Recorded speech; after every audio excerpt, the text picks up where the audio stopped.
All right, so today we're going to start with a new lecture. So what happened to self-balancing binary search tree? So please make sure you study the lecture from Monday, right? So that one, they already put it up there. I think for the self-balancing binary search tree, the last bit is really about how you do tree rotation. So you follow the lecture on Monday.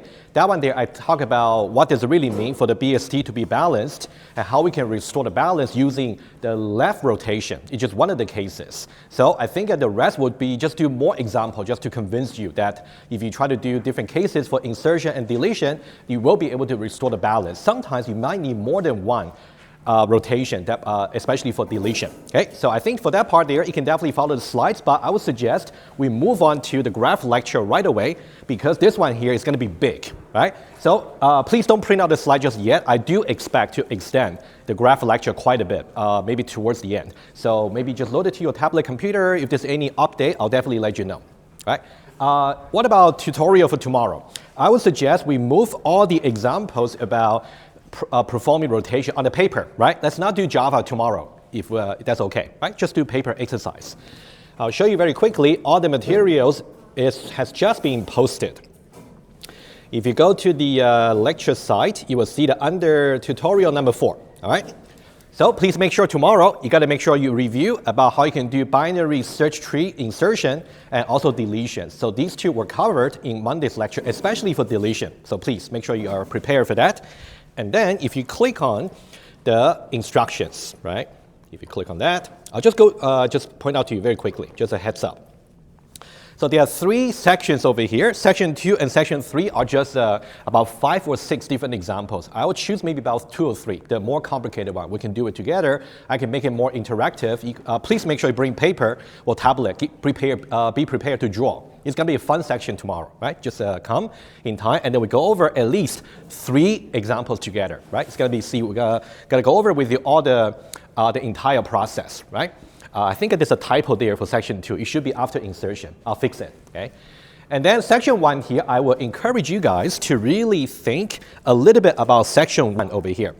Because to make things very concrete about what should be the specific keys you want to insert into a binary search tree, it's rather easy to really just follow the steps and do it. However, if you make things a little bit more abstract, you're really moving more towards about proving the correctness of the rotation, right? I will see if I can include maybe some exercises for you guys to think about, maybe for the upcoming assignments. If not, I'll try to give you something, you know, for you to think about. But for now, I think section 1, we're moving towards that direction about justifying rotation, right? Think about this one here, and then we'll go over solution as well. Definitely, I'll start with section 1 tomorrow. All right. Okay, let me see anything else. Yeah, so these are the 2 things. And then everything is there. Any questions? Oh. All right, let's now move on to graphs, okay? The slides are already on the lecture site.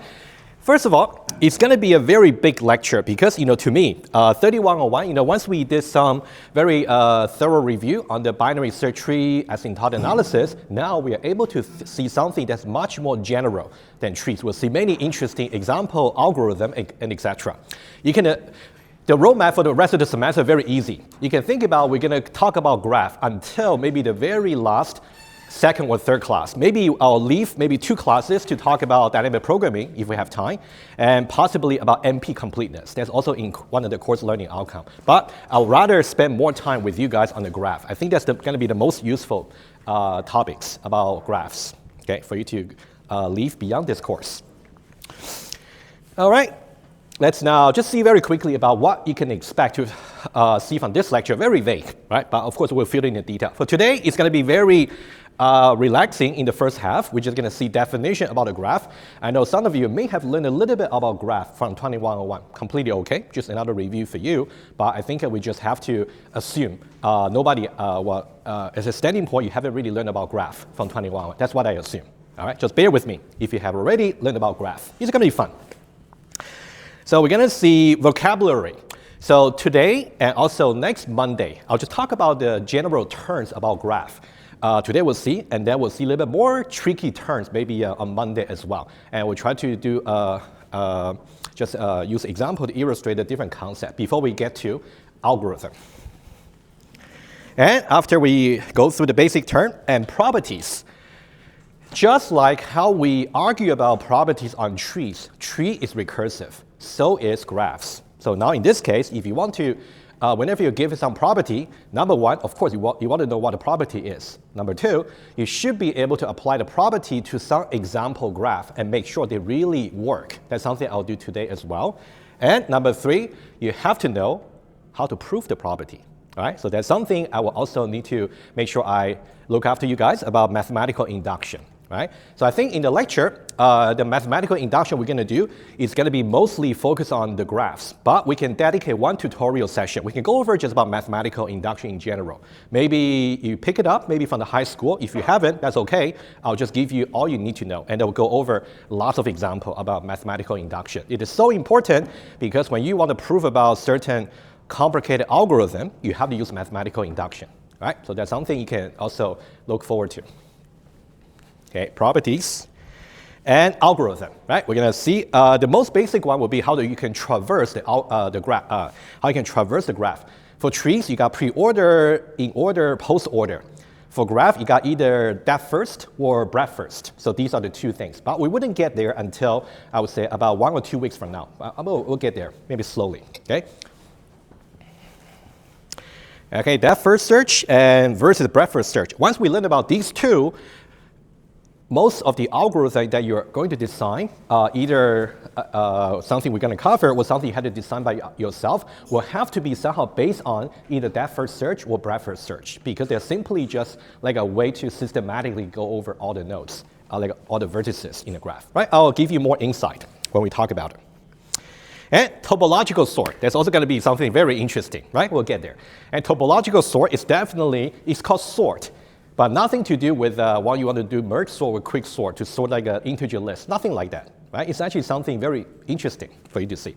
We'll get there as well, but a little bit later in the lecture.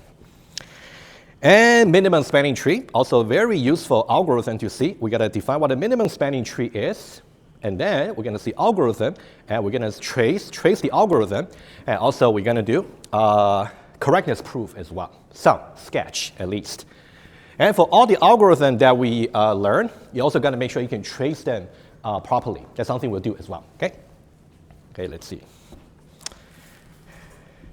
And Dijkstra shortest path algorithm, we definitely got to spend a very good amount of time on that. Study almost every aspect of the algorithm. All right, proving mathematical induction. And then implementation, okay? Your programming test number 1, that's gonna happen after the reading week, most likely is going to be about just trees. I'll give you more precise instruction a little bit later. But your programming test 2, for sure, is going to be related to graphs. Okay? So that's something I want to walk you through about the conceptual idea, because if you only learn about algorithm and properties on paper, you simply don't know how to implement it, not very useful, given that it's an engineering section. I want to give you something that's practical. Right? So once we learn about how you can implement the graph, and you have to also compare the running time for the different strategies. Right? For example, if you want to decide between using array versus linked list, you have to know if I want to do indexing, I know that it's cheaper on the array, but it's more expensive on the singly linked list. Similarly for the graph as well. By choosing a particular strategy, you will have to, you gain something, but at the same time you compromise something. There's no silver bullet. You got to see which one to choose. Okay? One of them is going to depend on 2D array as well. Right? So that's something we'll see later. All right. That's about just overall, right? We're going to spend a lot of time, definitely beyond the reading week, to really talk about the graph. Let's start with some basic definition. Okay? Okay, so you can look at the slides, but I'll suggest we try to build things from scratch. Okay, so this will be your first example graph. Okay, you can see circles over here, and also see lines over here. Let's start with the basic question: why should you bother using a graph as opposed to trees? Right, that's the first question you want to answer. Right, otherwise, if a graph is not useful, maybe you don't even need to take 3101. So graph, we first of all have to clarify the context for application, right? When should you really apply graph to solve your problem? So to start with, application context. Very general. Whenever you want to somehow model will implement certain relationship among entities. In that way, you can use a graph, all right? It's going to be relations. And it's also important to clarify about the difference between trees and graphs. They're kind of related, but not really the same. Remember, we spoke about nonlinear versus linear data structure, right? So linear simply means you got unique predecessor and successor, right? What about trees? Do you guys remember? For the tree, is the successor unique or multiple? Multiple, right? Because you might have an arbitrary number of children, right? How about predecessor? Unique, because you got only one parent. Good. But for graph, we relax on these constraints. Okay. So let me just draw some very important conceptual graph over here. Okay. So you can think about let's say we got all the trees over here. Every tree is also a graph at the same time. That's why we said graph is more like a generalization of the trees because you don't require unique predecessor. Okay. The trees that we have spoken about so far, okay, it's just like a specialized kind of the graph. Okay. And then we got a graph over here. Okay, so let's review very quickly. So we got tree. So that means we got unique predecessor. And also we got multiple successor. You know, for example, family tree, right? The example we can use in the class, right? Just one example. Family tree. Another one I'm pretty sure you guys have seen in 2030, right? I'm talking about EECS 2030, not Math 2030. So we talk about inheritance, right? You can say one class extends another class. It's called inheritance hierarchy. That's also one example for tree. But at the same time, it's also a graph. Right? Every class has only one superclass, but one class may have more than one subclasses, right? It's a family tree and also inheritance. Inheritance diagram. Okay, just two examples. And for the graph, there will be certain graph that's simply not a tree. Where you actually have something called a cycle. I'll talk about cycle maybe on Monday, right? That cycle is need a little bit more visualization. But for the graph, you can see there will be certain graph that does not belong to the family of the tree. Okay? For those graph, it's going to be just more complex relation you're trying to model. Okay? So it's more complex relations. Okay? In that way, you have multiple predecessor and also multiple successor. Okay? You simply don't have any constraint. Okay? And a very typical example is like a flight map, right? Talk about some airline company. Let's say from Toronto, there might be many flights coming in to Toronto and also maybe many flights going out of Toronto. Right? I'll visualize it. But I'll just say, for example, flight map. Okay, one example I can put right here. Okay, imagine that we have a circle here. Let's say that one there is Toronto. I believe it's YYZ, right? That's Pearson Airport, right? So in this case, you can think about predecessor will be all the flights coming into Toronto, right? So there are many flights coming in to Toronto. It could be from Chicago, maybe from Beijing, maybe from I don't know, Vancouver, etc. Right? There might be also many flights going out here as well. So completely general relations. Of course, imagine that you got so many cities that's kind of included in an airline company, right? So it's definitely a graph application, for sure, not a tree. Okay, so that's about the first concept to know. A tree is always a graph, but a graph may not be a tree, but you have to know when. And let's now talk about some terminology, okay? So the way we define the graph, we can make it a little bit more mathematical, okay? Let's now start with this. This will be something you will see all the time when I try to define some property or some algorithm. We say a graph, usually we say capital G. It will be capital V, comma, capital E, right? That's something you will see very often, okay? Think about a graph can be defined as two sets. One set will be for the circles, the other set will be for the lines. Okay? But let's now quit calling just circles and lines. That's not appropriate, right? We should call vertices and also edges. Okay? Let's start with the V. The V here will be the set of vertices. And this is only just English, all right? Just in case you don't know, right? Singular would be vertex. Plural would be vertices. Okay? Please just make sure you don't say vertex, I don't know, whatever, right? Just make sure you spell it right, okay? And then, set of vertices, or sometimes people say nodes as well. And it's a set, right? So now in this particular graph over here, you can see that the V that we have is simply A, B, C, D, E, F. A, B, C, D, E, and F. And very often, you will ask about how many vertices do you have in the graph. So the running time for any algorithm for the graph is going to depend on the measures of the graph. There are two measures, the basic measure. One will be how many vertices do you have. The other one will be how many edges you have, right? So these are two basic measures. Sometimes you may have to take the combination of both, not just one. That's why it's more complicated to talk about the graph, okay? And there's something called cardinality of the set. So we might, in this case, we'll say the cardinality of the vertex set will be 1, 2, 3, 4, 5, 6. Okay, 6 of them. So the vertical bar right here is called the size, or more formally, cardinality. That's the first measure. Okay, and then we have E. The E here, slightly more sophisticated, slightly, okay? It's a set of each member in the set is an order pair. It's a pair with two elements. And those two elements are simply two vertices.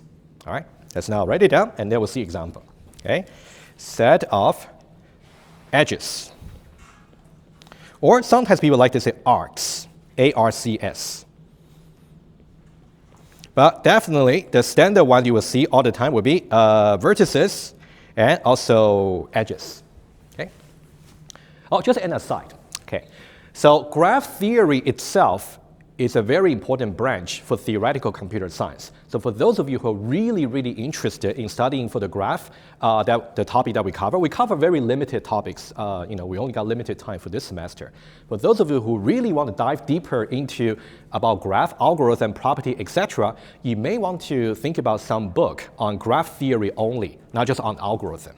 Right? If you're kind of curious about what title might be could be worth considering, maybe drop by. I do have some suggestion. Right? So I think there are many good classic books on graph algorithm, graph theory, just itself. Okay.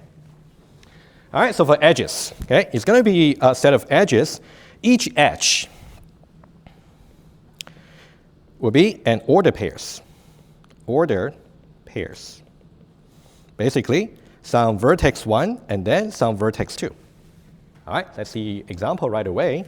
How many lines or edges do we have? You can see we got 1, 2, 3, 4, 5, 6, right? Okay, 1, 2, 3, 4, 5, 6. 6 edges. Just happen to be the same, right? Okay, let's write it down just for the first time. Okay, and then I want to make a point as well. So for edges, it will be just E. It's going to be a set where every member in the set is an order pair. For each pair, we got vertex 1, vertex 2. Sometimes the order of the order pair matters, even though I call it order pair. Just say, think about it's more like a pair. Sometimes the order, like if you say V1 followed by V2, it will be different from if you say V2 followed by V1. Sometimes it maybe doesn't matter. Depends on the nature of the graph. That's something we'll cover a little bit later. I just want to give you some look ahead, right? So here, let's say we got AB, right? It's like a pair. AB, and also we got AE, and also we got AC. You can think about these are all the edges somehow originated from A. We also call this something called degree, but we'll get there. I want to, again, just look ahead. And then let's say we're done with vertex A for B. So we got BF. Okay, I think that's it, right? But in this case, we don't need to say BA. Somehow you don't see any arrow, like a direction. I'll get there, but for now, it's good enough. So in this case, it doesn't matter if you say BF or FB. It doesn't really matter.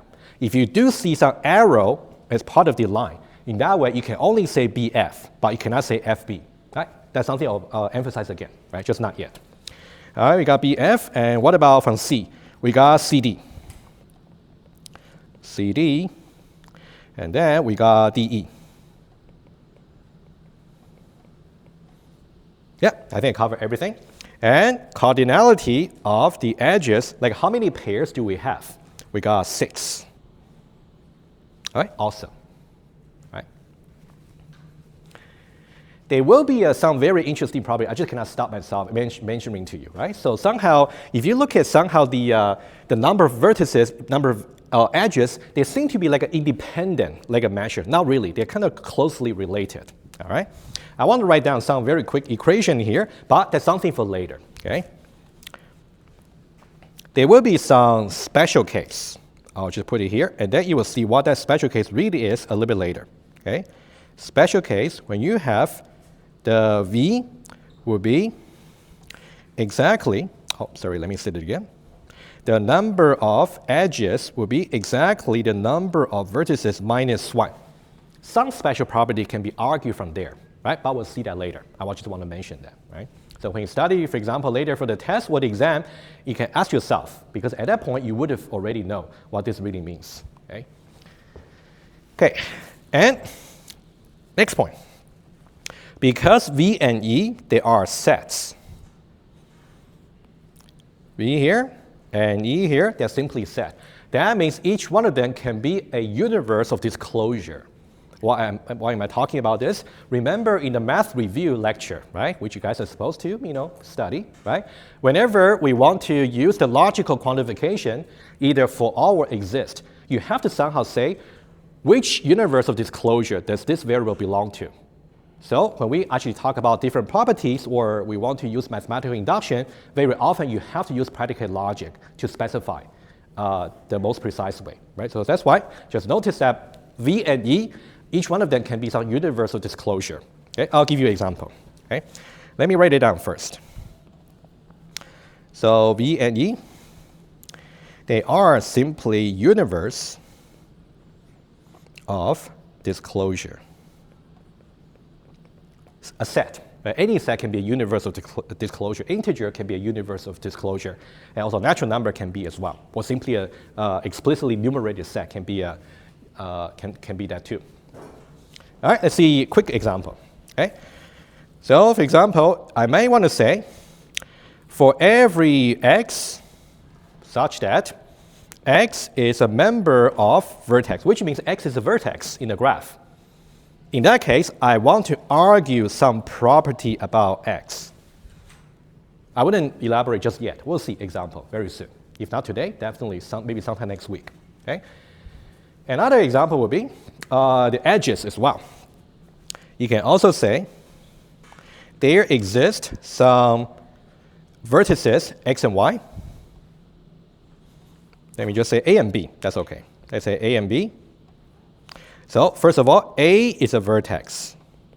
B is a vertex. And for example, A is a vertex here. F is a vertex as well, right? But is there any edge between them? No, according to this graph. So sometimes it may not be so sufficient for you to only say A and B, A and F are just vertices. You might want to say there may be a connection between them. How do we say that? You would say A and B together is a pair, is a member of E, right? And you can say A, B, a pair, is a member of E. And then you can say maybe some property about A and B. All right? I think that these two are very nice skeleton for you to actually see, right? Just about defining the types of the variable, right? What the property should be depends on the actual property we want to talk about, okay? Okay, and Let me see. I think we cover everything already. Oh, okay, just for the edges. You can definitely refer to the edges just by C and D here, for example, but sometimes we might give a name to the edges. It's possible, okay? So for example, if I decide to actually say, I want to call this edge between C and D, I can say that's E1, okay? So here, just for this part here, right? Just want to show you. But you should be very clear in the actual context for the question or for the property. So here we say E1 as an edge is a member of E, and E1 itself is by definition from C to D, or D to C. In this case, doesn't really matter. Okay, it's a pair. All right, so that's the most important basic definition, number one, right? About vertices, edges, and also to see them as two different sets, and you may have to write some predicate logic using them to express ideas later. All right, so that's about the first slides, right, about definition. Okay, now let's talk about directions for the edges, okay? Okay, I'll talk about, well, these are simply just different ideas about graph. For example, I'll just go over very quickly.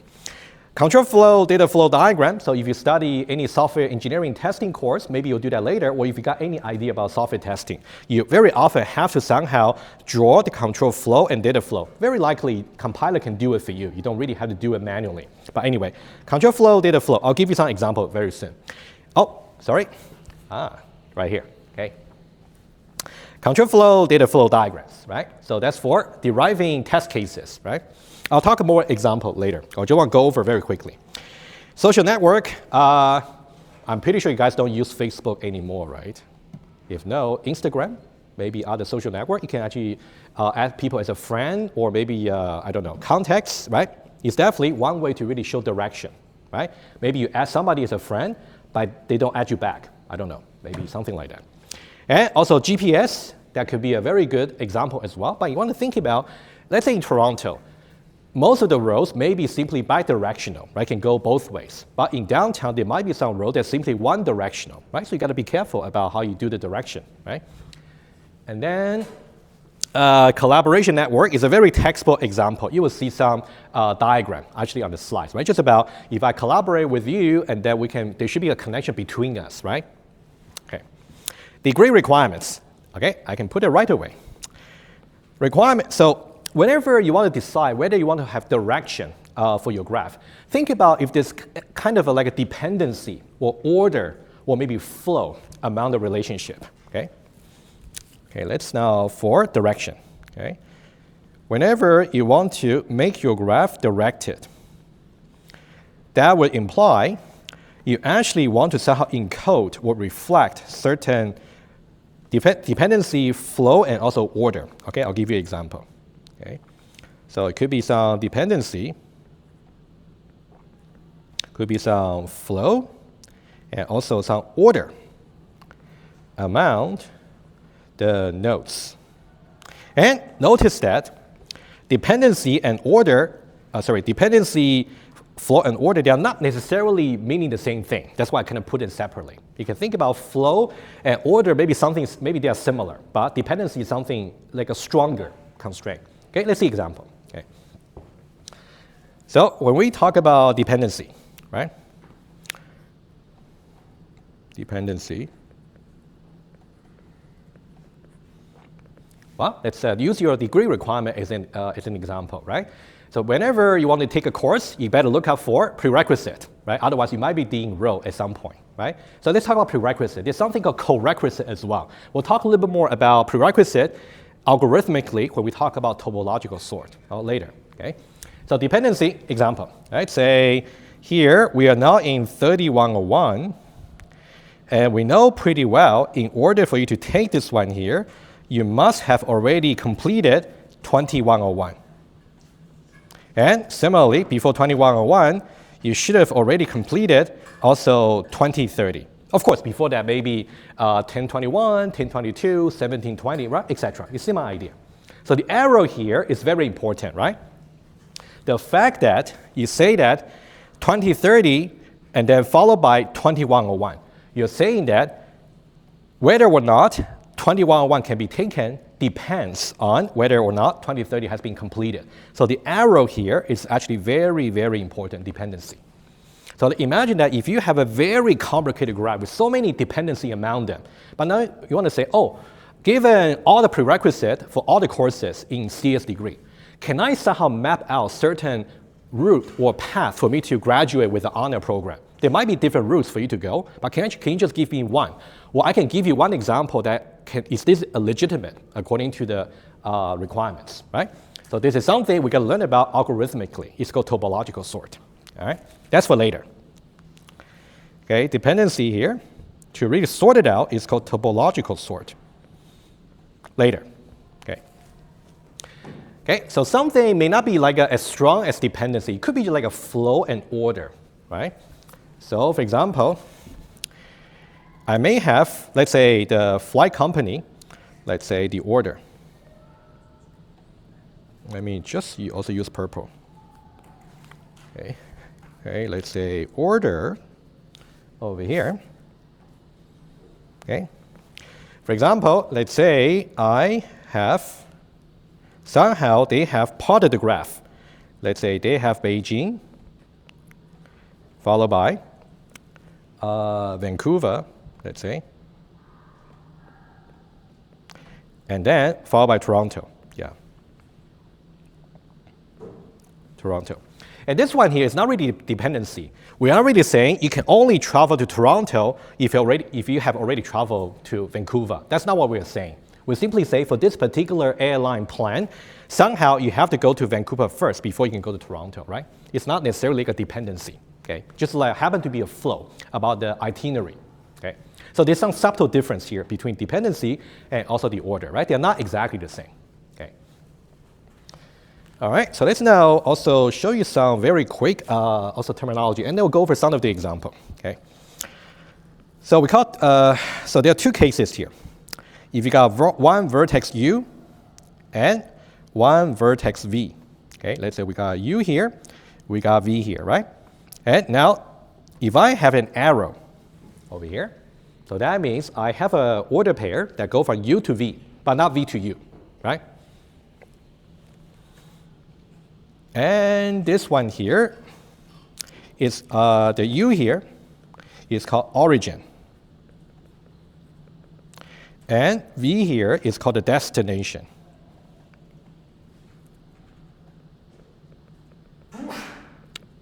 Okay, U and V, origin and destination. Okay, of course, you can write some very simple proposition, right?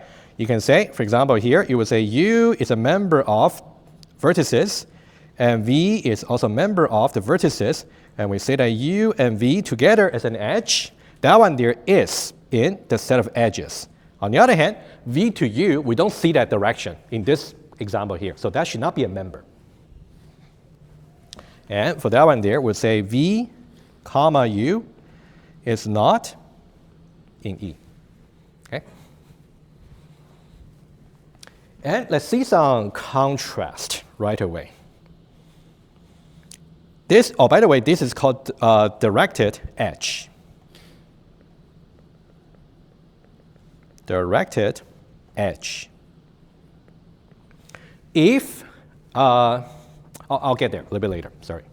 Okay, let's see undirected edge, which is easy to think of. So I have another one here, right? Let's say also U and V, right? Just using the same name, but now I don't have any arrow, okay? So this will be U and this will be V, right? So we don't really say origin destination in this case, right? But what you would say is U and V, the endpoints of the edge. So U and V are so-called endpoints. Of course, U is a member, V is a member, and here we say that U and V and U, the two edges are both members in the E, right? You can definitely use membership, but I can maybe show you subset relationship. I can say U, V, V, oh, sorry. Let me make a little bit more space. Okay, do a little bit better. I can say UV and also VU. That should be a subset of E. Right? That's something you should have grasped already, right? All right. Okay, UV and VU. Okay, it's bidirectional, basically, right? You can go this way, it will be as if you try to go this way. But you don't really draw anything like that. You don't do that. Just say, leave the arrows out. So that means both directions, okay? I'll just write it down over here. Bidirectional.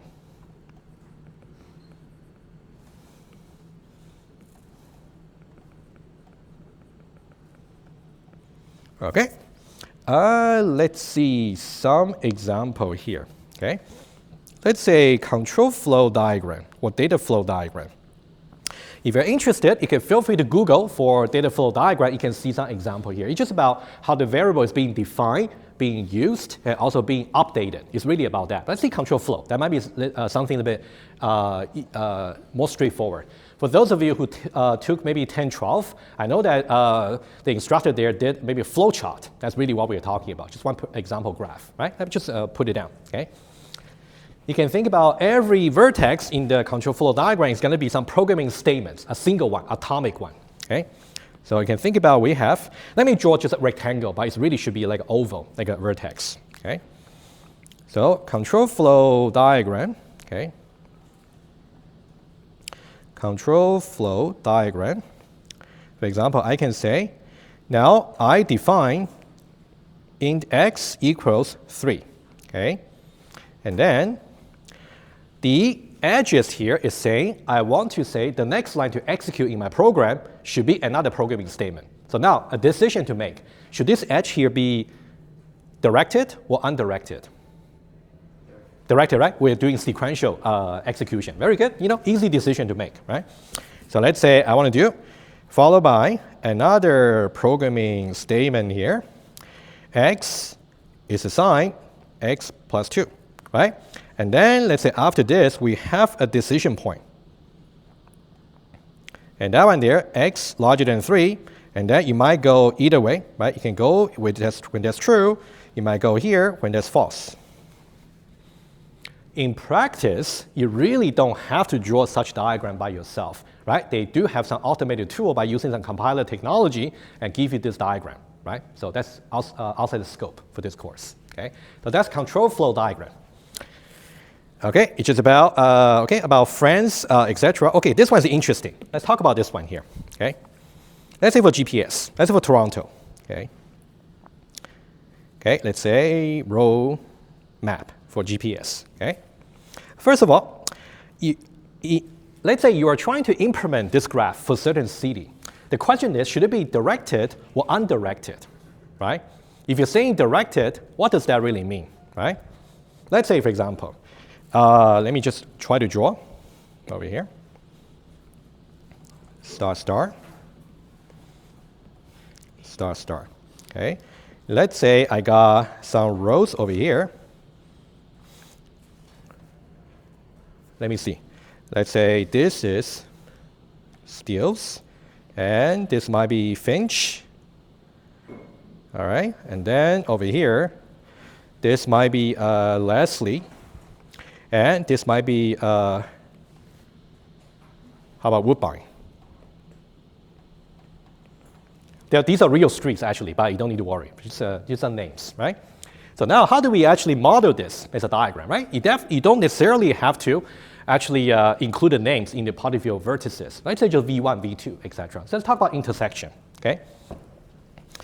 So let's say here, this intersection here will be one vertex. Let's call it V1, okay?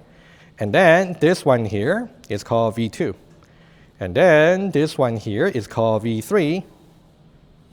And this one here is V4, right? Got intersections. A very common way to model is to really have every intersection is a node. So we'll know how to route, the car traffic, okay?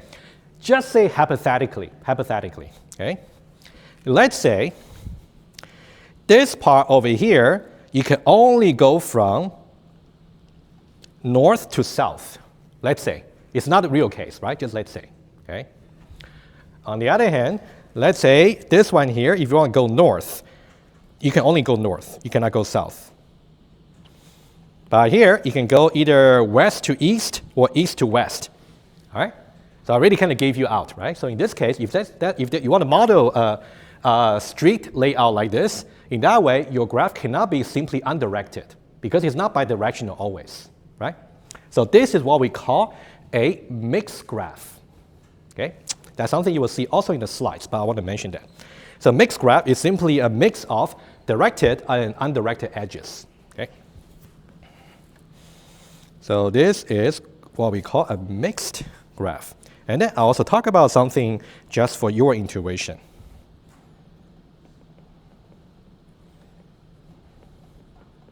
Okay, given a mixed graph, because you can see that these two edges are directed, but these two edges are undirected. If you only got undirected edges in your graph, it's called undirected graph. If you only got directed edges in your graph, it's called directed graph, right? Straightforward. If you got a mix, it's called mixed graph, right? Let's talk about maybe a little bit about path over here. Let's say I want to commute from, let's say from here to here. How many ways are there? One way or two way? According to the diagram. Should be just one way, right? Because if I try to go from here to here, this one, no, I cannot go south. I cannot just go to V4 directly, right? So I have to really say from V1 over here, go south to V3. And then I can go this way here and go to V4. That's my only way to go, right? Make sense? Good. Okay, so for this one here, for this particular graph, so you can think about V1, V3, V4 is a good path. On the other hand, if you try V1 followed by V2 followed by V4, no, because V2, V4 is not a valid edge. Okay, so this is not a good graph. This is not a good path over here because the V2, V4 is not a member of the edges, right? You can see that V2, V4, there's no certain direction here, all right? Okay, and then we talk about degree requirements, right? And also web pages for sure, hyperlink, right? You can actually link from one page to another and link back as well, right? That's general graph. Okay, those of you who might be interested in biology, I'm not exactly sure what this means, right? I just kind of Google a little bit to see graph application, right? Protein-protein interaction network. Or those of you who are interested in deep learning, neural network is also graph as well, right? You can write it down if you want to, but there are so many graph applications out there, right? Okay, so let me just go over very quickly. How about this? Let's take a short break, and then we'll continue. Okay. All right, a little bit more definitions to go, and then we're going to do some properties. I'm not too sure if I can really, we'll see. I might be able to get to a little bit about mathematical induction, but not the whole thing. It definitely takes time. Okay, but let's see. Okay. All right, so the next one will be slide number 5. It's really to just talk about, there are two different kinds of edges, right? Special kinds. One is called self-edge. The other one is called parallel edges. Very easy, okay? But let's just do the notes here. And then I also need to define what a simple graph is, also not a simple graph is.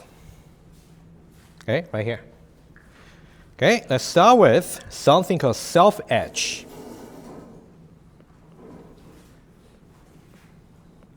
Oh, one thing I forgot to mention, right? A very obvious graph is, for those of you who might be from CS, DFA, NFA. I'm pretty sure you know what I mean, right? Okay, if that kind of rings the bell. If you haven't learned about, you're from CS, right? Yeah, good. So if you're from engineering, if you never studied 2001 before, that's okay. I just want to mention to you, right? I just forgot, Okay, self-edge, and also called self-loop. Well, easy to define. If I got vertex U, origin, destination, well, the two endpoints are just the same. right? And the way to visualize it is U here, right here. Of course, let's say for flight map, it wouldn't make sense. You wouldn't have a flight to fly from Toronto back to itself, right, for sure. But you might see some usefulness for self-edges in some cases, okay? Self-edge, self-loop, okay? And also you got something called multiple and also parallel edges.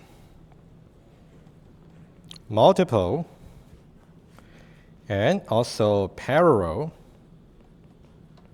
edges. Okay, so here you got U and V. Of course, here we're assuming that U and V are different. They're different vertices. Okay, U and V, and also U and V.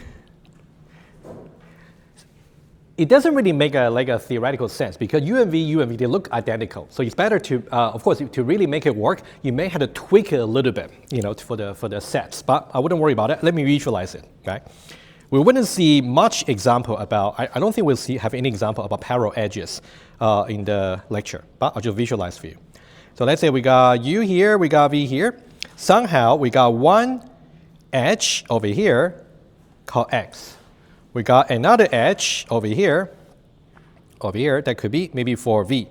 I don't know, maybe for a system that might be based on probability, you can either take X or Y with maybe different consequence. Right? In that way, it could be parallel edges. Okay? Self-edge and also parallel edges. Okay? Accordingly, we define what a simple graph is.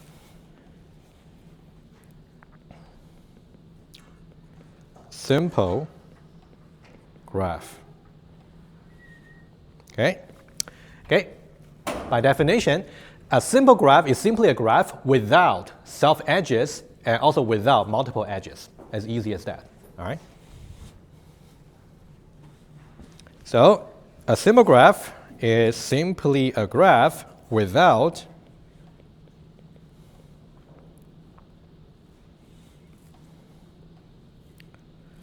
self and parallel edges.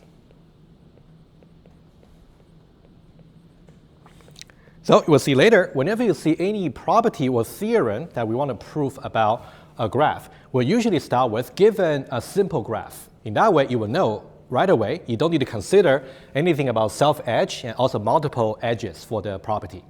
On the other hand, if I say given a graph, in that way, you cannot assume either it's simple or not simple. You have to consider those two as well. Right? Just keep that in mind. Okay? So it's a very good, it's a very important way to clarify the context for your property or for your proof. And either it's simple or not simple.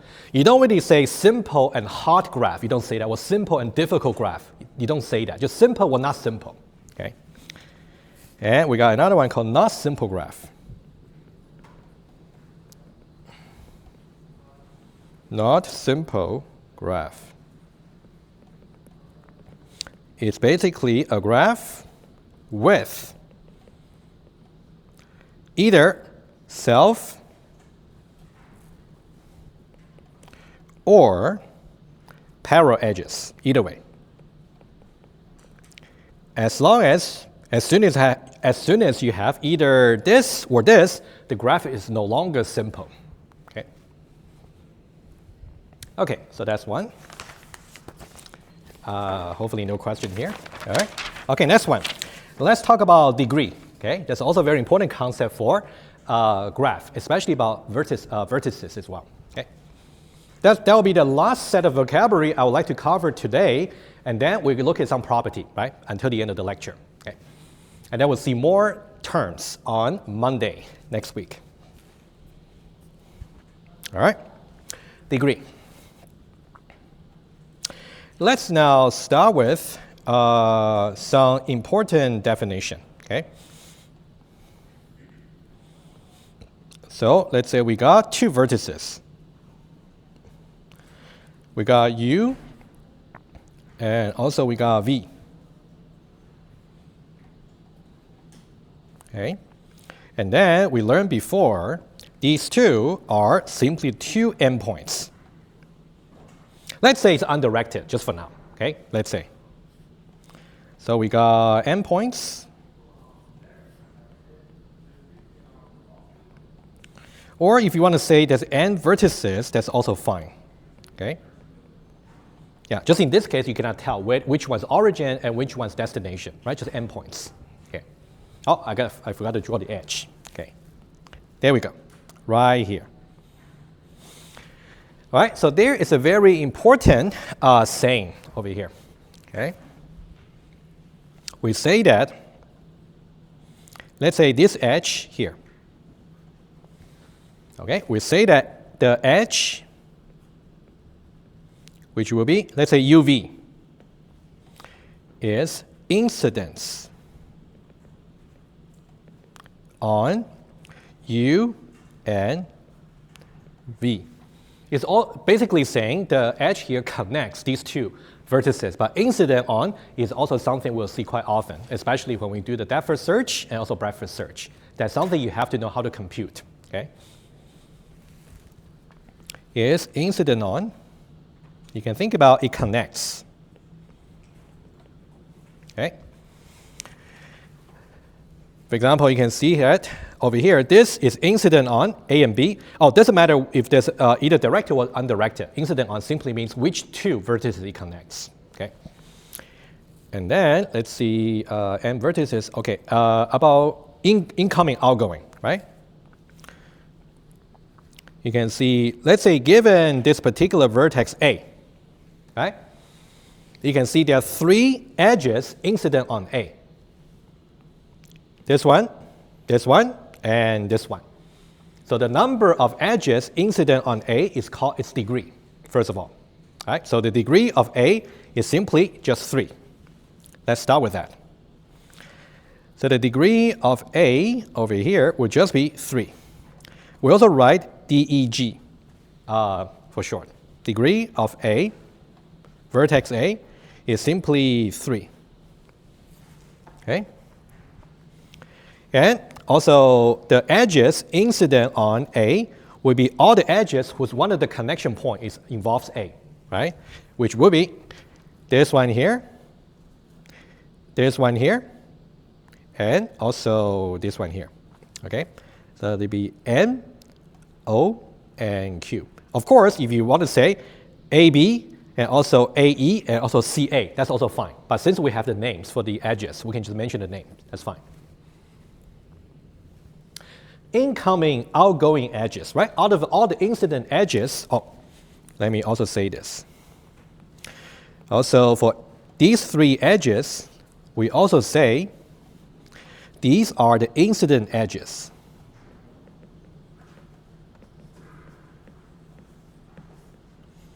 Of A. Okay? They simply will involve A. Okay, incoming, outgoing, right? So that should be kind of very obvious. Let's say outgoing. That means the edges will actually go out of A. So this one here, and also this one here, right? So these are the 2. Outgoing edges will be N, also O. Incoming edge, any edge that leads into A, that will be incoming edge, just the opposite direction. Okay. So that one there is going to be, let's say, I can do a little bit better. So, for example, this one here, right? So that will be the incoming edge, which will be Q. Accordingly, we also say the number of outgoing edges for A will be the out degree. Okay? We'd say the out degree of A is equal to 2. And similarly, the number of incoming edges for A, which will be the in degree, in versus out. In degree of A will be just 1. And not surprisingly, you can see that 2 plus 1 equals 3. Right? The degree of a directed graph for any, okay, let me write it down.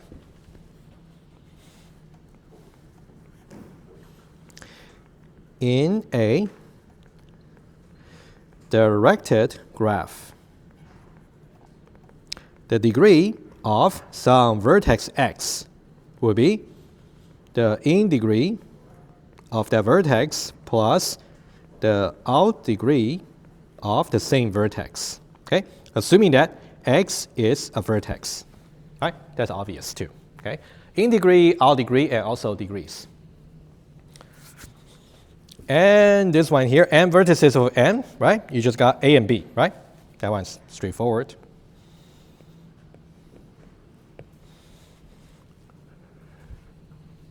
All right, any questions? Okay. Yes. Yeah, is it possible to have the edges incident on different from the degree of A? No, actually not, right? Oh, that's a good question here. Is it possible? How about this? Let me put it another way. I'll put it more formally, okay? An edge E incident on vertex V. That simply means if and only if you can go the other way as well, okay? E is counted towards the degree of V, right? So you cannot really say an edge that's kind of part of the degree of a vertex, but it's not really incident on A. It's not possible, right? Mm-hmm. Good, I like the question. Good, okay. Okay, let me just say one more thing. I've just on my notes, but that's going to already mention. So think about the degree over here. That'll be the number of edges incident on a vertex. Okay. Okay, I think that's enough terminology for today. I will give you more on Monday. So why don't we try to look at some properties? Okay, I would suggest we go over all the properties I have on the notes over here. Let's first of all try to understand them, and also use an example graph to show that they actually work. And then, whatever time that remains, I'll start with some mathematical induction proof for one of the properties. I can certainly do maybe one part of it, but we can continue and finish that on Monday. Okay. Okay, let's look at properties. The first one. Now, let's read the property together. Of course, this is a property, and this one here just an example, right? Most likely, let's say in the test or in the exam, you might just be given maybe the property itself. You have to come up with the graph itself by yourself, actually. Okay? But anyway, let's now take a look. So we say given a simple undirected graph with vertices and edges, and the number of edges, we call it m. It's actually a very common letter for m. Also very common as well. Sometimes you might also see the number of vertices is simply n here as well. Okay, these are also very common symbols. I mean, alphabets for the two cardinalities. Okay, before we even get there, the property, right? Quick question.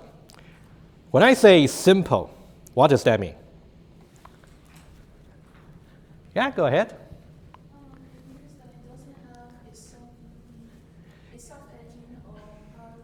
Parallel edges, right? You don't have either one of them, right? So that would mean when we actually want to eventually prove about this property here, we don't need to consider any self-edge or parallel edges, okay? So this one simply means we don't have any self-edge. Also, we don't have any parallel edges. None of them. Good. Okay. And then, what does it really mean when it's undirected? Well, that one's just one example, right? You can just tell me, oh, that one is undirected. Yes, that's one example. But give me a definition for undirected graph. Anybody? Yeah, go ahead. It has only undirected edges. If there exists at least one edge that's directed, then it cannot be an undirected graph. That's another way to see that, right? Good. All right, just keep that kind of in mind, right? You might see like sometimes, in the actual property there, we might give you a certain context term to really, to give you to begin with. If you don't even understand how these two terms are defined, there's no way you can understand the property, let alone to prove it, right? So only, oh, how about this? Only undirected edges.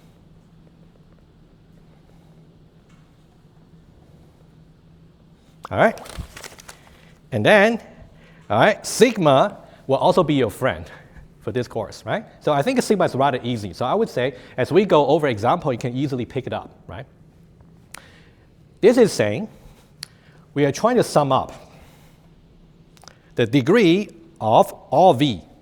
V simply is drawn from all the vertices, right? So think about here, it's very important. Think about the v here, right here, the universe of disclosure correspond to the v, the measure right here, the capital V, right? So we are saying that if you try to sum up the degree for all the vertices, it's going to be exactly 2 times the number of edges. That's what we're saying. Okay, that's what the equation is saying. Okay, again, and then we're gonna verify that. Okay, if you try to sum up, for example, you can see for this vertex here, the degree will be 1, 2, and 3. And for this vertex here, the degree will be 1, 2 only. If you add up all the degrees for all the vertices, it's going to be magically equal to the number of edges multiplied by 2. Okay? Might be intuitive to you already, but we're going to prove it formally as well. We'll do that. Okay? Okay, let's now verify this property. Just double check. Okay. So let's now make it more systematic. Let's now talk about first column, all the vertex. Okay, and also the degree. Okay, so we are saying for all the vertices, right? Eventually, we're going to sum up all the vertices. So we're going to say A, B, C, D, E, F. A, B, C, D, E, and F, right? All the vertices, right? For degree, for A, it will be 1, 2, and 3. For B, 1 and 2. Right? And for C, it will be 1 and 2. And for D, it will be 1 and 2, right? And E here, 1 and 2. And then you see the F over here, 1, 2, and 3. You might be saying, why are you counting some edges maybe more than 1 time? That's exactly the point about this property here. That's why you see the 2 times in the property, right? All right, so let's now try to add up these numbers. Okay, if you try to add them up over here, plus 5, 7, 9, 11, 16. Oh, is it? Oh, why did I write 5? Yeah, I don't know why. I'm so sorry. F should be 3, right? All right, sorry about that. So we got 3, 5, 7, 9, 11, and 14, all right? So that would be the sum of the degree right here. So this will be 14, right? You can think about the capital V, the universe of disclosure here is all the vertices, okay? And how many edges do we have? 1, 2, 3, 4, 5, 6, 7. Okay? The number of edges, which is m, is simply 7. Right? 14 equals 7 times 2. And this property does hold for this graph. Only this graph. That's all we can say. Whether or not it's going to apply to all the simple undirected graph, you cannot say that until you prove it. Okay? So that will be the first property. Let's look at another, maybe 1 or 2 more properties, and then we'll get to the other one. Okay? A similar one. Okay, this one here, just like a blank page. I'm going to do the proof. It's going to be your first example about mathematical induction. So hopefully we can get to some part of it. If not, we can start you from scratch on Monday. Okay, we'll see. Okay. Let's go to the second property. Very similar to the first one, but now you can see that we have directed graph. Right? Rather than simple undirected as before, it's now simple but directed. That's why you got a different example, right? Okay, no self-loop, no parallel edges, but it's directed. Meaning that you do not have, for example, let's say if I simply get rid of this particular arrow over here, It's like a mixed graph because you got a mix of the directed and undirected edges. That's not what we're considering for this graph, for this property. Okay? Okay, very similar. So now we are saying that if you try to sum up the in degree for all the vertices and also sum up the out degrees for all the vertices, the two numbers should be the same. All right, let's verify. Okay, and then this proof for this one specifically will be left exercise to you, but we're going to do the earlier one. Okay, let's now again try to get ourselves at least convinced.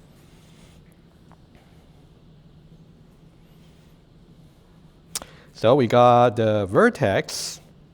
So we got in degree, and also we got the out degree. Okay, and then we got A, B, C, D, E, and F. Right? In degree, out degree. Okay. A here, you can see that in degree would be just 1. Out degree, we got 2. Agree? Okay. So in degree, we got 1. Out degree, we got 2. Okay. And let's say for B here, how many? Sorry, not how many. What's in degree? 1. 1, yeah, be careful. That's okay. That's okay. 1 here, and then 1 going out. So 1 and 1. All right? Just be careful. All right, I'm going to write down the final thing you should really expect to see, right? It's just counting carefully, okay? So I'm going to just write down over here, 1, 1, 1, 1, 1, 2. 2, sorry. A, B, oh, B here, just 1. Again, I really said 1, but I wrote 2. 1 here, okay? And then 1, 1, 1, 1. All right? Okay, I believe that's right. Okay, so now how do we check the property? Take the summation of this column here. If you take the summation over here, the summation will be, okay, 1, 2, 3, 4, 5, 6, 7. Okay, 7. And you take the summation of this column here as well. Okay. So that will be sigma, also 7, but I can double check. 2, 3, 4, 5, 6, 7. In case you have a directed graph, but somehow the two columns don't add up to be the same, most likely your errors. Okay, not the property. The property really holds. Okay, be careful. Okay. All right, just checking. We haven't really proven. Okay. One more property. Okay. At least. And then we can talk a little bit about mathematical induction, I'm hoping. Okay? All right, this one here is also very interesting. No sigma. But I want you to take a look on this property here.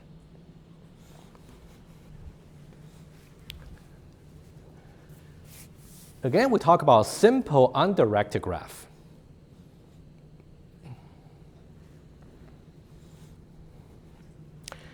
What is this property saying? Anybody would like to give a try? And I will encourage you to really connect what we're saying over here back to the asymptotic analysis lecture. Somehow we are trying to express the number of edges, which is m. And less than or equal to means it's an upper bound, right? What's the upper bound for the number of edges? That's what we are really saying here.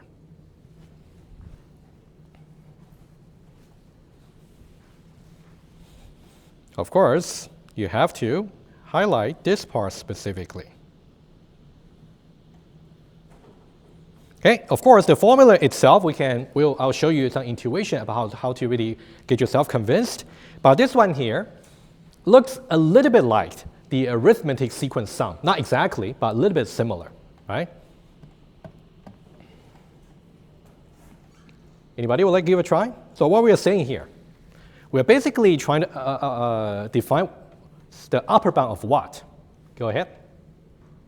Yes, please. The upper bound for edges, that would be the fully connected graph. I agree with you. And what's about the fully connected graph? Yeah, every edge is connected to every Right. vertex. I agree with you, but you somehow really haven't addressed about the right-hand side. Okay, but you're definitely getting there. Okay, so what we are saying here is this equation here, sorry, this expression here is really the big O of n squared, right? So what we are really saying is right here.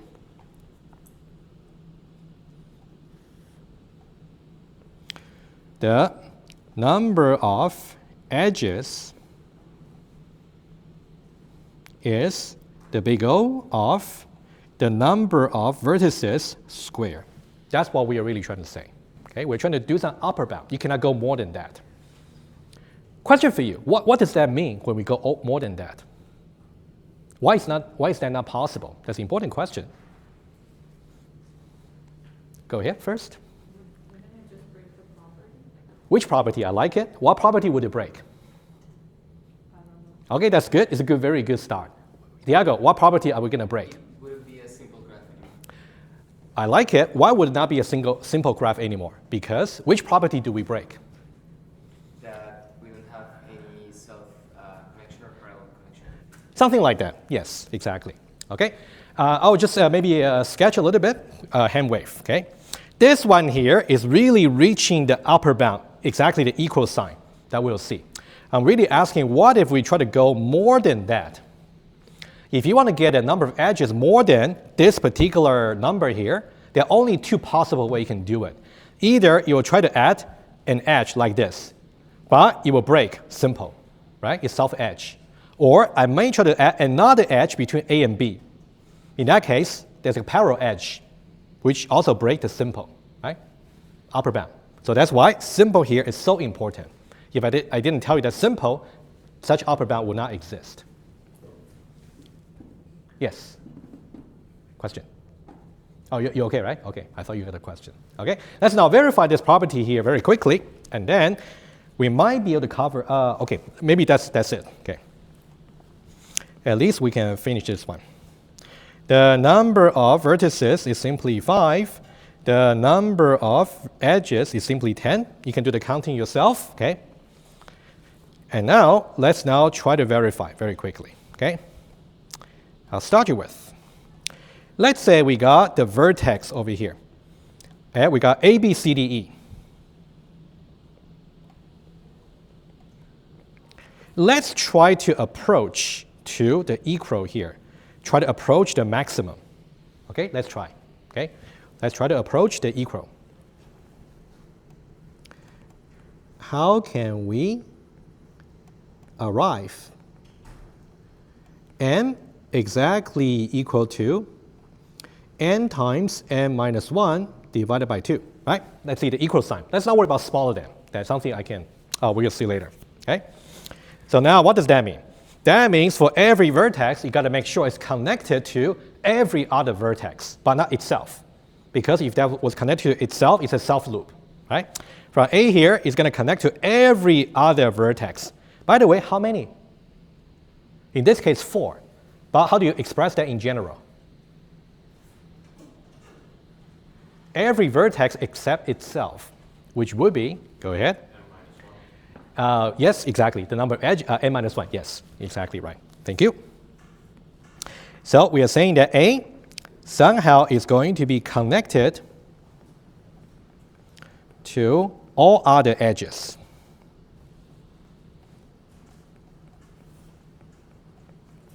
Okay, so let's put edges in this column here. Okay.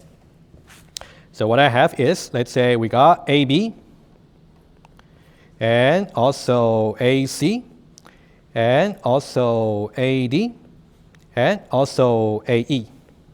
Right? So if you look at how many we have over here, so we got 4, which is exactly equal to 5 minus 1, because we got 5 here. Right? Good. Let's just do one more row. And then I want to make a point. So let's see, for vertex B, right? Similarly, B will be connected to every other vertex. 1, 2, 3, and 4. And of course, for A, it's going to be 1, 2, 3, and 4. And you can see that we are really double counting these two, right? That's why you will see divided by 2. Okay? For now, okay? So what we do is we get BA. All the origin is going to be B.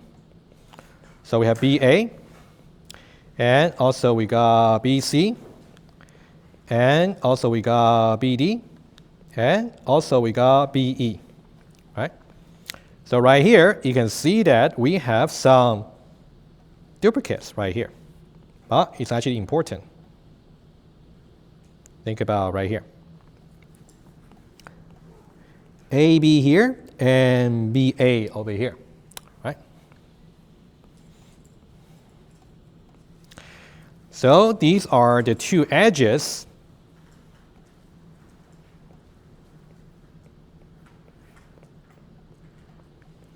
that refer to the same endpoints, A and B, basically, AB, BA, because they're undirected, they are really considered the same. Okay? The same edges. They should be counted